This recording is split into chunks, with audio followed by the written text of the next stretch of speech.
Hey Florida Freediver fans, Larry here, and I got my buddy Christian. Hey man, I hear the water's getting cold out there and the pelagic starting to run. It is. Awesome. Well, we got a guide for you that we're going to tell you everything you need to get that pelagic in the boat.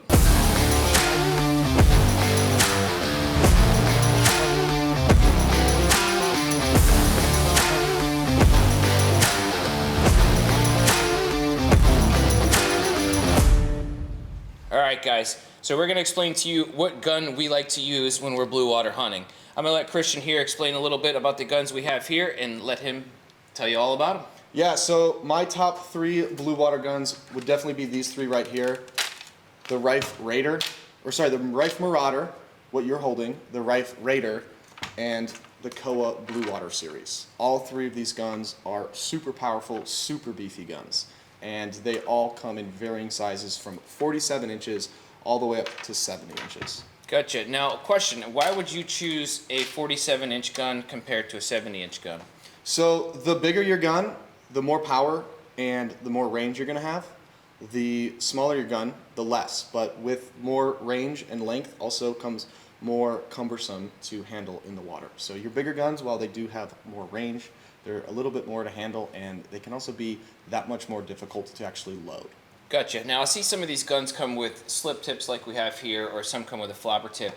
What's the difference between the two, and why would I want to use a slip tip compared to a flopper? So a slip tip is going to be the best tip you can use if you're shooting big fish that fight hard. A flopper tip is super easy to use. It's very simple. You don't have to reset it after every shot. You don't have to worry about it coming loose while you're swimming around at the surface.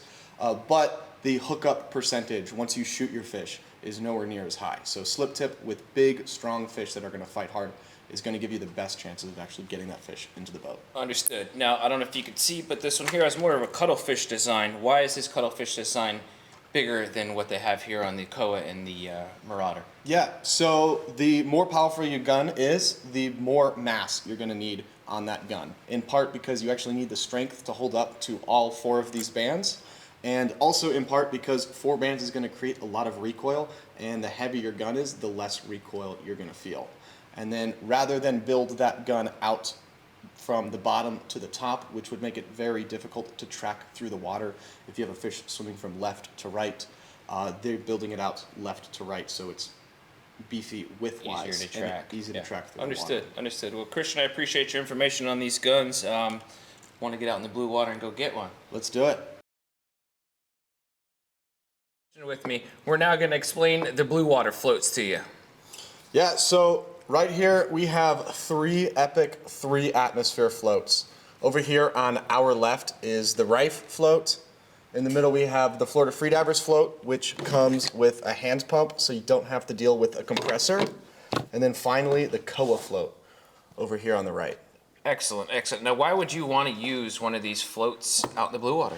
So once we start targeting really big fish, one thing we don't want to do is be connected to that fish after we shoot it. Okay. I'm not strong enough to fight a big yellowfin tuna. You're not either. So rather than put all of that strain on me, I'm going to set a breakaway rig up on my gun so that the float fights the fish instead of me. Understood. Now, they are considered a 3-atmosphere float. Why do they call it a 3-atmosphere float? I mean, does it really go 3 atmospheres? Yeah, so just like your lungs when you're freediving, the deeper you go, the more your air compresses. So if you just inflated a float with your mouth, just like you would a balloon, that float is going to just get squished and turn into a flag at a very shallow depth. These guys, however, they're meant to be filled with a ton of PSI. So you're dumping a bunch of air into these floats, and that's going to help fight their desire to compress so that they can actually go down to 3 atmospheres and still have positive buoyancy. Awesome. So it pretty much tires the fish out. Exactly. Awesome.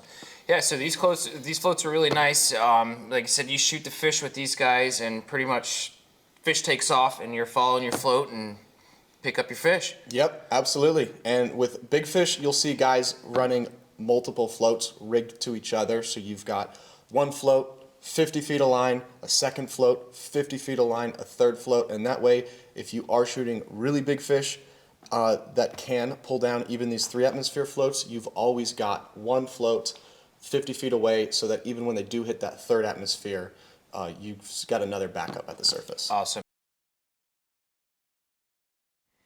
Hey, now we're going to talk about float lines. I got Christian here with me again. Please tell me, what do I need this for? Yeah, so now that we're running that breakaway attached to the float, your shooting line is only so long. So whichever float line you prefer and whatever length you end up getting, this is going to be what is actually allowing you to dive down, whether it's a 50 or 100-foot float line. And this is going to be what's fighting the fish for you. Absolutely, that's awesome. So this basically is going to attach to my spear gun to the float, and then...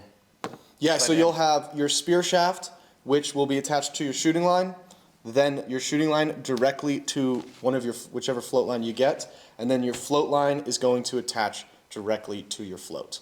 Awesome, awesome. I see there is a couple different styles here. I'm kind of confused. What's the difference between all these guys here?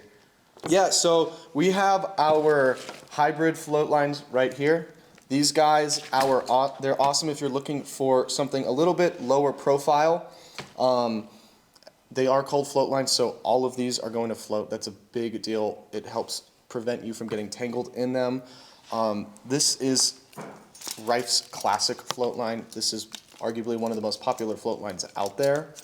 This is what I use. And then right here, you have two bungees, and both of these are going to have a good amount of stretch, which is just going to give you an advantage when it comes to fighting your fish. Gotcha. So that would basically allow my float to stay on the surface instead of burying it, give a little bit more stretch in the line instead of just burying my float down and just stretch the line a little bit more and have a little bit more length in the line. Yeah, basically your fish is going to be fighting against the stretch of this line as opposed to just a static line and a float. Understood. Well, sounds good. Well, that's our float lines. All right, guys, now we're here to introduce you to the wetsuits, a must when the water gets cold. Let me tell you, I've been out there in the cold water and I definitely needed a wetsuit. Not only for the cold water, but for hugging that big wahoo. Definitely a must. I've been out there in a wetsuit wishing my wetsuit was thicker. Yeah, so it's the time of year where we have to thicken up our wetsuits a little bit to go get your pelagics in the boat. We offer here anything from a 1 mil all the way up to a 3.5 mil here at Florida Freedivers. So definitely a must. Gotta have them. Especially for those blue water hunts. They're longer hunts. You're in the water for, possibly half a day or a whole day. And it's usually, especially here in Florida, in the winter. So people getting into blue water hunting might need to upgrade from a 1.5 to a 3 or even from a compressed 3 mil suit to a new one. For sure, for sure. So yeah, that's the wetsuits for blue water hunting. We definitely recommend upping your game and thicken those bad boys up. Stay warm in that water. All right, guys, now we're here showing you the miscellaneous things that you're gonna need for your blue water gear. So, Christian, what is this?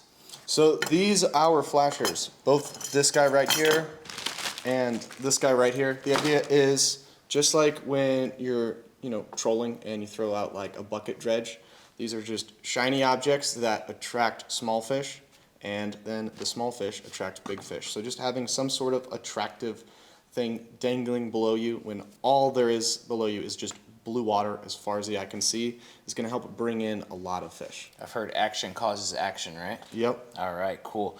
So the flashers, I mean, that's obviously a must. I mean, you got to have that. I see there's a couple other cool little features here. Slip tips. Can you tell me a little bit about different kind of slip tips to use and what's out there and different manufacturers that's out there? Yeah, so you have a ton of different options as far as slip tips go. These are just two of the ones we sell here at Florida Freedivers, but we have way more on the shelf. As far as a basic gear assessment or gear guide goes, all you need to really know is that the slip tip is going to take the strain of fighting your fish off of your spear shaft and put it onto either this Dyneema or the cable, and it's going to really increase your hookup ratio and help you have fish not break off. Gotcha, especially with wahoo, with their soft meats and everything like that. I mean, that's going to be beneficial to the spear fishermen, that having a solid shaft go through the fish and that fish take off, crazy. Then you have something that's flexible. I can see how that's going to work a lot better for you. Yeah, it definitely prevents soft fleshed fish or just really strong fish who fight really hard from having a full spear shaft just tear right out of them. Yeah, because they take off pretty fast. So Yep. I can see how that would be beneficial to the diver in landing your fish. Cool. Well, that's our miscellaneous stuff for blue water. Hey Christian, man, I can't thank you enough. You gave me all the information I needed to go out and land this dream fish. I've always wanted a wahoo like this, and I really appreciate your time and telling me all the depth of information I needed to know to land my dream fish. Really appreciate that, buddy. Absolutely. Great wahoo, Larry. Thanks, Ben. So what else would you recommend that I need for my next trip? Yeah, so we've covered all the gear you're going to need to land a good blue water fish. But what we haven't covered is Murph's Law. If something can go wrong, it will go wrong. That means bent or lost spear shafts, which means you lost your slip tip and possibly even your float line. And if you're planning a big blue water trip and you don't have extra stuff, something like one fish that just takes it into a rock could ruin your entire trip. So if I'm planning a big blue water fish trip, if I'm planning a blue water spearfishing trip, I'm bringing extra shafts, extra bands, extra slip tips. I'm going to possibly even pack 2 or 3 of everything so that if something does break or get lost, the trip isn't over. Yeah, I understood it, because I mean, you could be traveling anywhere in the world, you know, go and get a trophy fish like this, and you only take one shaft, one slip tip, man, it's not going to be good. Yeah, and then the other thing I'm doing too is I'm going to check my shooting line. We just went over a ton of super strong gear, float lines with 1,000-pound breaking strength and up. Our shooting line is the weakest link, so if we're not taking care of that, double checking our mono, triple checking our crimps or our knots, then that's going to be what breaks and allows us to lose this trophy fish. Understood. Once again, Christian, I appreciate your time. And if you guys want to go shoot a trophy fish like this, you make sure you come see us here at Florida Freedivers, and you'll get a bad boy like this.